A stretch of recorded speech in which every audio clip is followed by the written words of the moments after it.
على ثورتنا بالدم نغمس لقمتنا، لحن كله فدا حريتنا، شهر مبارك على ثورتنا. العصابة الحاكمة والنظام والمافيا التي تحكم البلد يتعاملون مع الثورة السورية على أنها حرب بين طرفين، لكن للأسف أن هذه الحرب غير متكافئة الأطراف، لا من ناحية العدة ولا حتى من ناحية العدد ولا حتى من ناحية الدعم. كذلك في الحروب المعروفة والتي نسمع عنها والتي ربما حاضرنا بعضها، كان معروف موضوع زرع الألغام حتى يضمن العدو بعد خروجه من البلد أن هناك ألغاما مزروعة في البلد ربما يستخدمها في وقت أو آخر، أو حتى لو لم يستخدمها يكفي أنها تسبب أضرارا على البلد الذي كان يحارب معه. النظام يستخدم نفس الطريقة الآن. بالتحديد هناك مناطق يزرع فيها النظام ألغاما بشكل كامل، يفجر بعضها بين الحين والآخر، أو حتى أنه يضمن أن هذه المنطقة مزروعة بالألغام. طبعا مشكلة هذه الألغام أنها تحتاج إلى فرق محترفة لإخراج هذه الألغام لنزعها، ومعروف هذه فرق نزع الألغام الدولية، بل حتى في فرق نزع الألغام أحيانا يحدث خطأ ما فيؤدي إلى تفجر هذا اللغم. بالتالي إذا مشكلتنا مع الألغام ليست الآن تحديدا، أينما حتى مشكلتنا معها مستقبلا، كيف ستنزع هذه الألغام وكم سيعاني الناس الذين تزرع في مناطقهم وفي مدنهم هذه الألغام. هناك سنشاهد هذا التقرير والذي أعده الزملاء في المركز الإعلامي السوري الذي يسلط الضوء عن كيفية مواجهة الأهالي لهذه الألغام.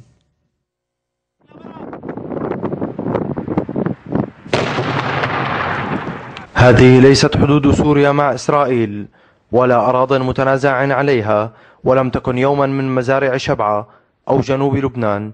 إنها سوريا، وتحديدا مدينة الزربة التابعة لمحافظة حلب التي تقع شمال سوريا، بعد أن دخلها جيش الأسد وقبيل خروجه منها مدحورا قام بزراعتها بألغام من نوع ميم ألف كما التسمية العسكرية لها، ومعناها مضاد أفراد. ما يقارب 200 إلى 250 لغم فردي عن طريق الخبرات المتواضعة.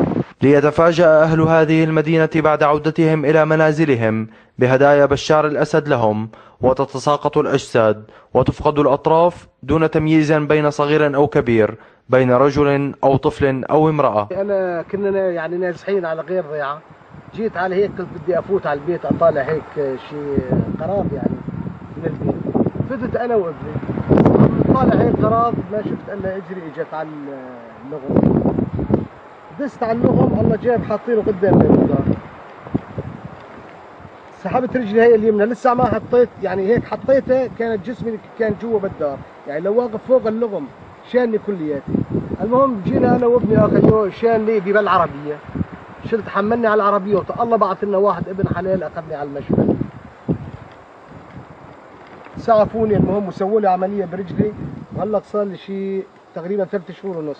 شهر يصير في ولادك مثل صار فينا. هاي بعض الألغام، هذا اللقم السوري البلاستيكي، ومختار من البلاستيك لكي يطول عمره أكثر ما يمكن لإيذاء المواطنين السوريين الذين اشتروا هذه الألغام بأموالهم، بدل أن تزرع في أرض الجولان زرعت في بلدة الزربة وقطعت أرجل ما يقارب العشرات من بلدة الزربة. فهذا اللقم السوري معروف ضد الأشخاص. ألغام كما باقي الأسلحة في سوريا كان ثمنها من جهد الشعب السوري، وما يزيد الطين بلة أنها بصناعة سورية دون أن يدري أنها ستوجه إليه يوما ما وتجعله يكمل ما تبقى من حياته صديقا لعاهة يعتبرها وسام شرف لتضحيته من أجل حريته وكرامته. وسيم الحمصي من المركز الإعلامي السوري لبرنامج أطياف الثورة، قناة وصال. طبعا لاحظ مدينة صغيرة حتى جلنا لا يعرفها يزرع فيها حوالي 250 لغم، 250 لغم تؤدي إلى فقدان هذه الأطراف لهؤلاء الناس الذين يعيشون في هذه المدينة، فما بالنا بمدينة أكبر من هذه أو مدينة يسيطر النظام عليها حتى اللحظة. ننتقل